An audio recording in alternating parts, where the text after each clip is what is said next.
Mage Storytime, Episode 1 The Awakening. This is the story of a group of gamers who became the characters of their own RPG. A group of friends who became wizards and set out to save the world. We met for our usual Wednesday night gaming session at Tello's apartment. Everyone was excited to start a new campaign in a new system, Mage the Ascension. No one had played it before, but Bard, the DM, or storyteller as Mage calls it, was abnormally excited to begin. To celebrate, the party had a potluck and Bard brought his famous lasagna and some brownies. A nice enough guy, Bard did have a known predilection for certain leafy green herbs, so everyone was a little suspicious of the brownies, but he assured them they were clean. So it was a bit of a surprise when the psilocybic mushrooms ground up into the lasagna caught everyone off guard. Everyone began to see disturbing images of a fire, death, plague, and destruction, while a deep voice intoned, "That's great. It starts with an earthquake, birds and snakes and aeroplanes, and Lenny Bruce is not afraid." On the plus side, the voice said it felt fine about everything, so that mollified us somewhat. They turned to Bard, who helpfully informed them that, the end of the world's coming. It's been coming since 2000 and Y2K, but has really ramped up since 2012. Now, it may not be a true apocalyptic end, but God told me to tell you guys that we've got to save the world. Or at least get it prepared to survive the changes. If we fail, it's not the end, but a new Stone Age doesn't sound too fun. Since you're the only friends I have, sucks to be you. Congratulations. And with that, they began to awaken to their true potential, while Bard stepped out for a cigarette. Baker felt like she was made of brownies, and the world itself was made of brownies, and the cosmic awareness was eating her whole. Weeaboo started to focus on the blades and mallshop weaponry that Tello displayed around her place, feeling himself melding with the Asian artwork until he stood on a mountain. 3 red-haired, green-eyed women appeared from the surrounding woods, speaking in concert. Bridget, his personal goddess, spoke through the 3, saying, "You know how you've been trying to improve yourself and attain mystical power? Well, here's your chance. Careful what you wish for." He continued in conversation with his goddess for a while, until she concluded by handing him a blacksmith's hammer, patting him in the head, and returning him to normal reality. Everything seemed the same with the apartment, except that when he looked at Bard, there was a second figure with the same face standing immediately behind the storyteller. He looked like Bard, but cooler. Trenchcoat, aviator sunglasses, massive joint. Bard noticed Weeb looking past him and introduced the doppelganger as Bard's avatar. The avatar and Weeaboo exchanged polite waves. Rocky was sitting on the couch with his dog Lana when he saw Tello's katana placed on the mantel, glowing. He tried to stand up but couldn't move, so the dog retrieved it for him. Staring at the glowing blue blade, he saw runic symbols appear. Although he didn't know their meaning, he felt them being etched into his memory. And there he remained, staring at the sword. Handy had never done drugs before, so everything was new to him. Staring at the ceiling, he saw a beam of light descend. His first thought was of alien abduction until an olive-skinned woman wearing a toga descended and began speaking in Greek. Handy didn't speak Greek, or any language but English and Czech, so he stared in confusion. The woman laughed and placed a small, plain necklace over his head, whereupon he could understand every word she said. She said, "You're very high right now, but that doesn't change the reality of this situation. It's time to do what the fates will." Handy glanced down and saw his rapier, which he thought was safe in his apartment, in his hand, and as the figure left, he awoke sitting at the gaming table. Tello Taleo sat there, feeling strange, and heard something just beyond the edge of comprehension. The whispered speech got louder, although it was still mostly unintelligible, and she noticed that it was coming from the tribal masks adorning her walls. She wasn't sure, but one of them might have whispered, "Oh my God, Becky, look at her butt." But it was probably just something she misheard. When her eyes met the mask's eyes, she found herself suddenly standing on an island in the middle of a blue ocean. At the center of the island was a mountain with broken pillars and ruins.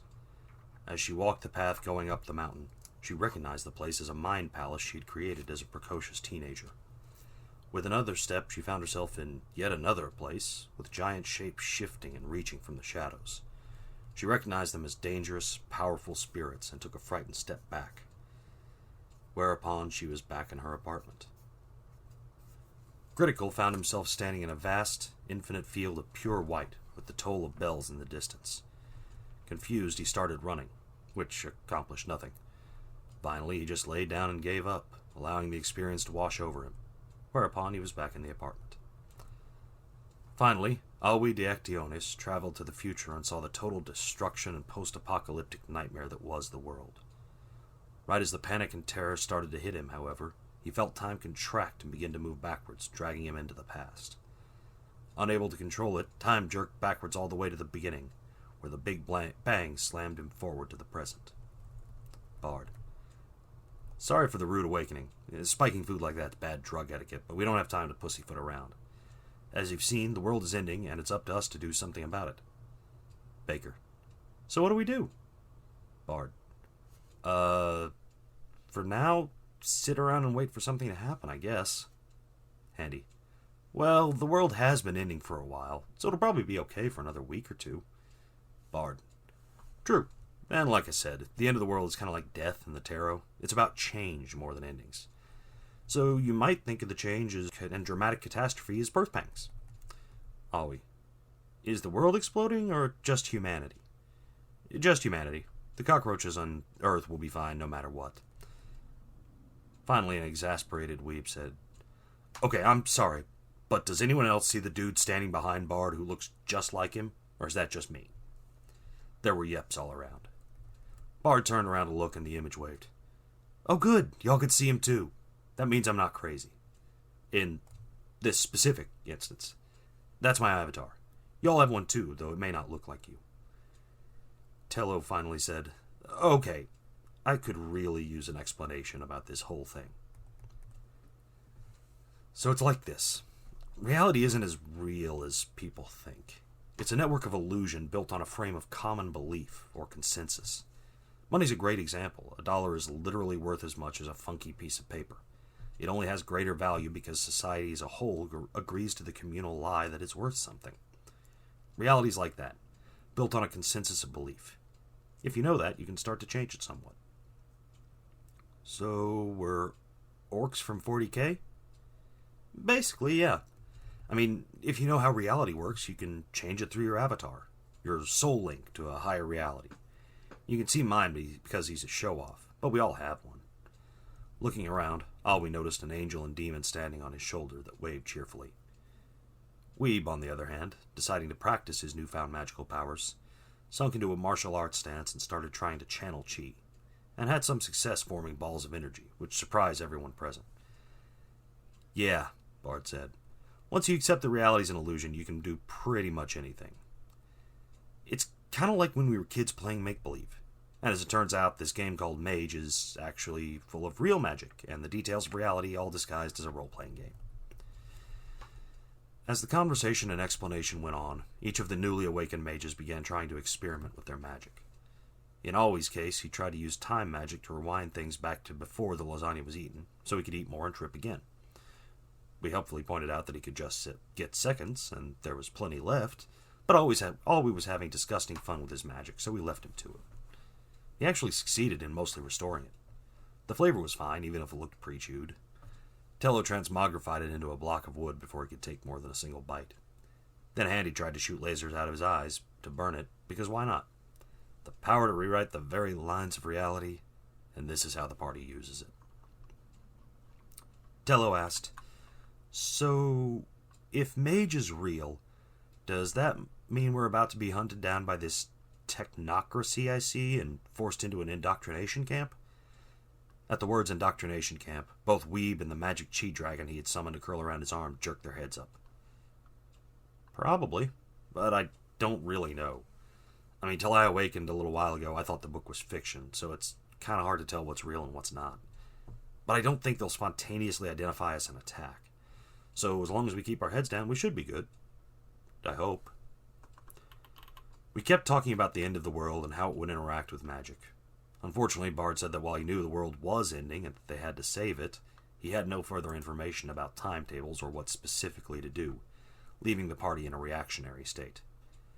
Alwi tried to use his time magic to glance forward into the future and see when things would go down, but as he gazed into infinity, infinity gazed back at him, and Alwi blinked first. All he got for his efforts was a headache and a nosebleed. Weeaboo, who was trained in alternative medicine and acupressure before he became a mage, came over and used his newfound abilities as a healer. I always sighed with relief as the room lightened and we could all smell fresh water and greenery. Kinda like how you imagine an Irish Springs commercial would smell. Not the soap itself, but the lush waterfall they always show in the commercials. It smelled like that. As the evening continued, we kept screwing around with our magic. We also decided that we needed what was called a chantry in magic circles, a communal base with magical fuel and defensive capabilities. Several party members disliked the name chantry because of its connotations from Dragon Age, so we settled on calling it a secret lair. We also discussed team names, such as the Baconators, from our previous D&D campaign, or the Rangers of Power. The latter was dismissed after someone mentioned the optics of the White Power Ranger. Plus, we started fighting over who would get to be the Green Ranger and get the Dragon Flute. And thus our evening devolved into stupidity and jokes, as was the way of things. Nice to know magic doesn't change everything. Despite our newfound abilities, life continued mostly as normal for the party. We all went to our various jobs, lived our lives, and tried to learn about our new powers. It was some days later when Bard called, asking everyone to come to the Old Town district in Dallas because something was going on. News reports and police radio chatter mentioned an active shooter or some sort of other serious situation going on, so we were all a little hesitant, but ultimately showed up, after much cajoling. We met in the alley of a local shopping center. Several, showing remarkable foresight, brought first aid kits and other medical supplies. Bard, who had several gun nuts in his family, was able to bring a few pistols for self-defense purposes. Because Texas. Police didn't have the area cordoned off, but were out in force as we assembled behind the buildings. Bard, who had called everyone to the scene, pointed to a bloody boot print on the ground. We quickly noticed the next print, which was about 20 feet away from the first and was a left foot instead of a right. The boots seemed to be about size 12, but the possibility of a giant was bandied about. We decided that someone probably would have noticed a giant and continued on our investigation. Given the situation, though, we were pretty certain magic was involved, which made it something the police could not handle. No one was happy with that point of view, but we pressed on.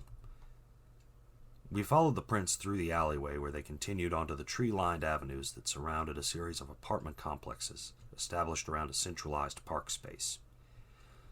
Weeb started sniffing at the blood, using his life magic, and after getting down on his hands and knees, he circled around and pointed, in bloodhound stance, back toward the police. It was quickly apparent that the culprit had come from back where the cops were and was trailing blood as he moved towards the park.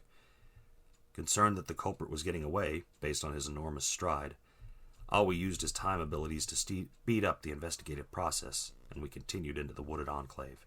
We tracked the bloody footprints down the sidewalk.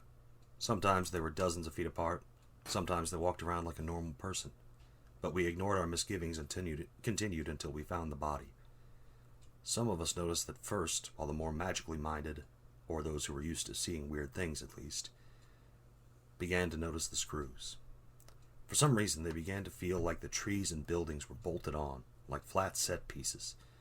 Looked at straight on, everything was normal, but from their peripheral vision, it almost looked like they were on a stage, and they could just barely hear a light flute playing a jaunty tune, but no one else noticed anything. The body was lying on the sidewalk. A quick check of the pulp where the head used to be found another footprint, although there were no prints on the sidewalk. Apparently someone had stamped down on the top of this poor woman's head. Based on this, Weeb figured out that the perp was jumping around, explaining the distance between the prints, and that this woman got in the way of a landing. Alwi, in an overabundance of caution, decided that magic being involved meant the possibility of zombies, despite the state of the body's head, so he put a few rounds in the corpse just to be safe. Bard was not pleased, as a ballistics report could easily lead back to him, so Tello used her magic-shaping skills to alter the shape of the bullets to make them untraceable. As we got closer to the park, the music began to get louder, while the feeling of fakeness about the surrounding scenery increased. Rocky's canine familiar told him telepathically that things weren't what they seemed, but that was all we could get from our non-human counterparts. As we approached the central area of the park, beyond the parked construction equipment, we saw a figure running around. The music was louder now, and we saw a figure in a red shirt and blue overalls running around the field. Alwi squealed and rushed forward to glomp his hero, shouting, "It's a you!" With a woohoo! The mustachioed figure leapt into the air, and the fight was on. What is the meaning behind this jump, man? What is happening to the world around them? Will our heroes survive this fight?